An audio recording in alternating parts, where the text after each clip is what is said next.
So before the courts, the three girls or the three young women had different explanations for what happened on that day.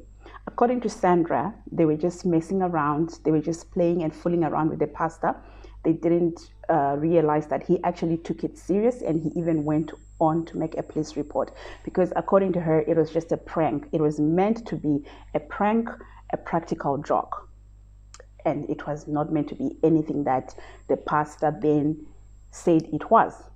And according to Mongiwe said she only brought the condoms into the room. She didn't do anything. She didn't take part in the assault or in the rape.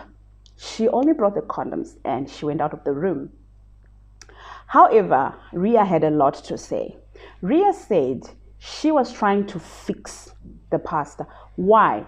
One, he always walked in on her naked when she was taking a shower, and he would always say he's not moved. So she was just trying to fix him for walking in on her while she was taking a shower. She said he actually did it a couple of times. That's one reason. Hello guys, hello everyone. Welcome to yet another episode of Real Crimes. If you are new to this channel, please don't forget to subscribe. And don't forget to comment, to like, and to share. If you're an old subscriber, welcome back. And thank you guys for all your comments. I saw your comments in the last video. I totally appreciate your comments. It's really encouraging to actually know that people out there enjoy the content that I share. So yeah, today we are talking about another real crime. Okay, so we are going to Zimbabwe, our motherland. Well, our motherland for most of us. So we are going back to Zimbabwe, and we are going to the city of Queens and Kings. So that is Bulawayo.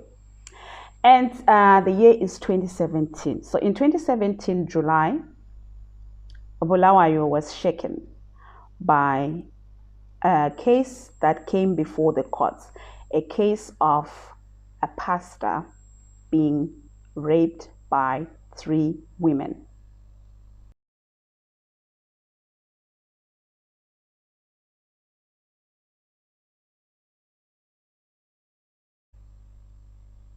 Okay, I'll take that again from the top. In July of 2017, Bulawayo was shaken, shook, whatever you want to say, by a case that came before the courts of a pastor, a male pastor, being raped by 3 women, aged 21, 23, and 25. Now, I will say alleged, because yeah, that is what it is. Okay, so it is alleged that, well, let's talk about the names first of these people. The pastor's name was withheld. Up to now, I still haven't found out the name of the pastor because it was withheld. But the women were Sandra Ncube, aged 21. There was Riamukhet Mlauzi. From now on, I'll call her Ria. I don't want to mix up the names, and I don't want to call people's names wrongly. Sometimes I feel like I'm being disrespectful, but the truth is I won't actually be able to pronounce the names. So now, Sandra Ncube, I'll just call her Sandra. Ria Mukhetsi Mlauzi, I'll call her Ria. And there was Mongiwe Mpof, I'll call her Mongiwe. So the 3 women are they were said to be friends, and they were staying in one apartment. So it is believed that on the 14th of July, 2017, Pastor, let's call him Pastor who? Let's call him Pastor A. So Pastor A went to their house to ask for money that he was owed by Ria. So Ria owed the pastor some money. So around 7 at night, the pastor went to the apartment where those ladies were sharing to ask for his money. When he got there, the ladies invited him in. Innocently, he went in. I'm sure he knew these ladies, so he probably didn't suspect anything. So according to him, he didn't suspect anything because he knew these ladies. So when he went in, he says 2 of the women pulled him. That is Sandra and Ria, they pulled him into a bedroom. When they got into the bedroom, they pushed him onto a bed. Sandra is said to have sat on his chest while Ria was pushing his legs together, and she sat on them. So the pastor was powerless. He couldn't go anywhere. He had been trapped by two women. While this whole thing was happening, according to the pastor, Mongiwe came in, that is the third woman. She came in with protection, what we call condoms. I'm just going to use the word protection for now. Okay, so when I say protection, just know I'm referring to condoms. So anyway, Mongiwe came in with protection, and she actually, this is according to the pastor, she actually helped him to put on, she did the putting on of the protection. He was just lying there, powerless, useless, subdued, defeated, and she put the protection. After she had finished putting the protection, Sandra is said to have actually performed the act. She performed the act on the pastor. When she only did once without his consent. When she was done, they left him and he went to make a police report.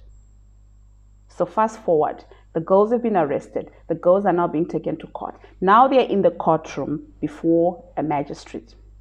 And they're being asked, basically on this day, they went in to answer to their charges. The three women pleaded not guilty to rape, but they pleaded guilty to indecent assault. They understood, according to them, they understood that they actually had assaulted the pastor, but they said they didn't go all the way. They did not rape him. However, according to the pastor, the three women all were involved. The three women were all involved.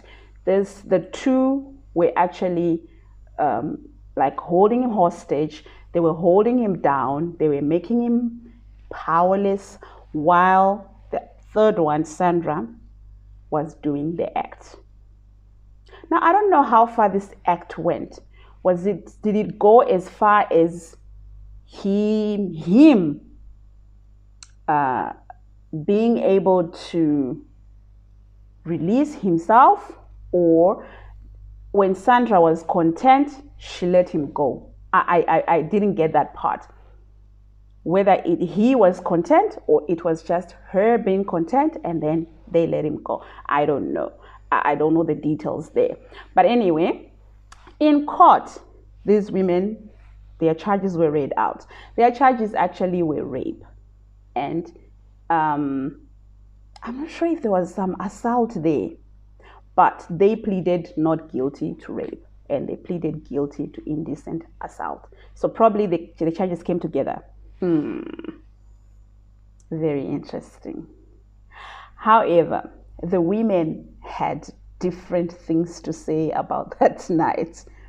They had different reasons for doing what, actually, they had different reasons for explain, or there are different ways of explaining what happened on that day. Okay? Each one had their own defense. Each one had their own story. But the thing happened in the same house at the same time, but they all had different explanations for it. So before the courts, the three girls or the three young women had different explanations for what happened on that day. According to Sandra, they were just messing around. They were just playing and fooling around with the pastor. They didn't realize that he actually took it serious, and he even went on to make a police report, because according to her, it was just a prank. It was meant to be a prank, a practical joke.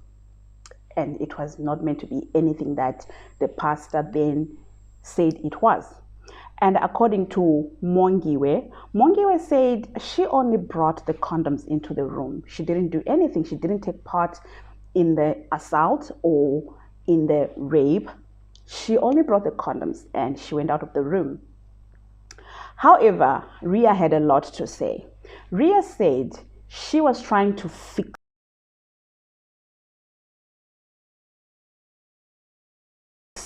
the pastor. Why?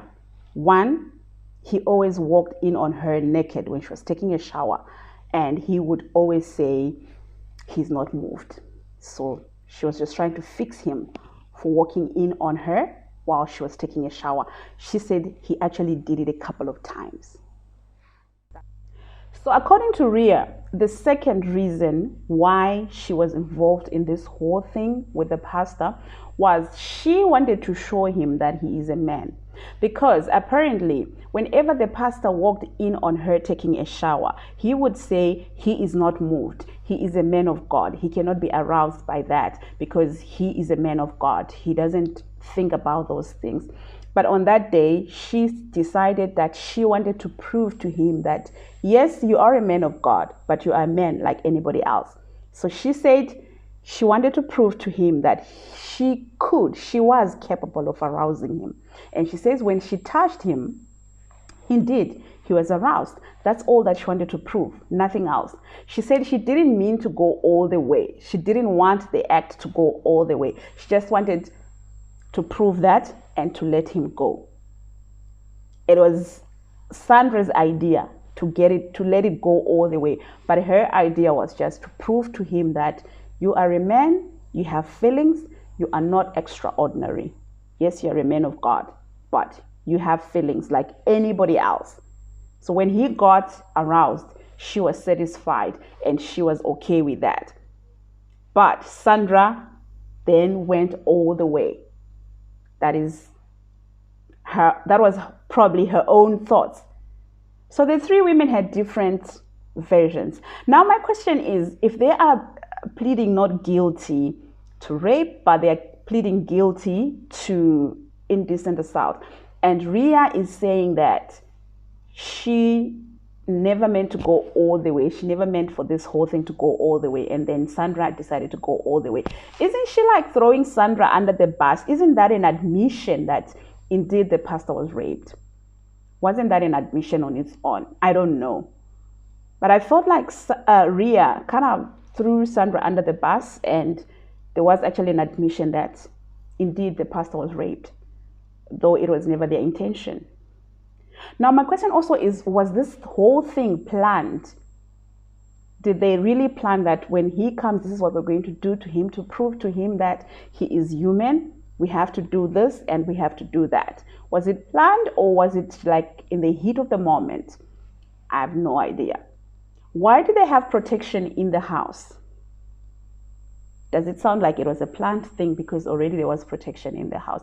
Or does it sound like, or maybe they are people, like Mongiwe said they always keep protection in the house. Probably for themselves, probably for other people. I don't know. Mongiwe said they always have protection in the house. But then it sounds like it was a planned thing, given that there was protection, it was readily available, and also just the idea that he walks in and they are already attacking him. Like they discussed it before, they knew what they wanted to do, and all and all and all. This is the weird thing, really. I have done some digging. I cannot find the conclusion of this case. All I know is in July, on the 14th of in July, when they appeared before court for initial hearing, they were remanded in custody to the 7th of August 2017 for them to be given the trial date. Beyond that, there's no information. Does anybody know what happened to these girls? If you do know, please do let me know. What happened to the girls? Were they found guilty? Who was the pastor? Did we at any point have the pastor's name? Did the pastor at any point come before the court to testify? What? You remember there was a time in Zimbabwe when there was a lot of these incidences happening? But fortunately for these girls, they were actually cleared of all those other charges, like all those incidences. They were not linked to any of those incidences that had been happening. Investigations showed that this was just an isolated incident. It had nothing to do with all those other cases that had been happening, because that was around the same time that a lot of men were being raped in Zimbabwe, and people were saying that they were collecting their seed for rituals or something. That was around the same time that Sandra, Ria, and Mongiwe did their own thing. Maybe it was just out of fun. Maybe indeed they didn't mean to go all the way, but yeah, they did. And that's a crime. That is a crime. So I don't know what happened to them. I don't know if they were found guilty. I don't know if they went to jail. I don't know if anything at all. I tried to search everywhere. I couldn't find any information about what happened to those girls. All I could find was more stories of people, of women raping men, because that was around the same time that these things were happening. But anyway, guys, if you know what happened to these ladies, please do update me. What happened to those girls? What happened to the pastor? What are your comments? What are your thoughts? Is it possible for a man to be raped by women? Is it possible that a man can actually have an encounter against his will? For women, I know it's very possible, but is it possible that a man can actually end up having an encounter without his consent? What are your feelings around this? Does it say anything about the man that probably he has always wanted it, or is it possible that he just can't control himself? Like, what does it say about a man when he gets in that position? Also, do men actually report these things? What does society say about these things? Why does society paint these men as weak? Why does society normally paint men who report abuse, who report rape, as weak, as not men enough, as, you know? I mean, why does society paint people like that? And also, is it possible that these cases have happened many times and people just didn't report because of the stigma attached to it by society? What do you guys think? What are your thoughts? I honestly think that rape is rape, whether done by a man or by a woman. Somebody should be accountable. Somebody has to face their music. If ever you do it, it doesn't matter you're a man or a woman. I just believe that people should face the music. Anyway, guys, thank you so much for watching this video. Please, hey, let's help each other find Sandra, Ria, and Mongiwe. Let's find out what happened to them. Let's help each other find them. And do comment down below if you know what happened to those people, if you know anything about this case. In the meantime, I just want to thank you guys for watching. I hope you keep watching and you keep subscribing, as well as commenting. Do comment, do comment, do comment. I totally appreciate your comments. I love to hear from you guys. Thank you for watching. Stay safe. Stay away from crime. If you do crime, you are most likely to do the time. There is COVID out there. Keep your families safe. Keep your loved ones safe. And most importantly, keep yourself safe. Be blessed. Goodbye.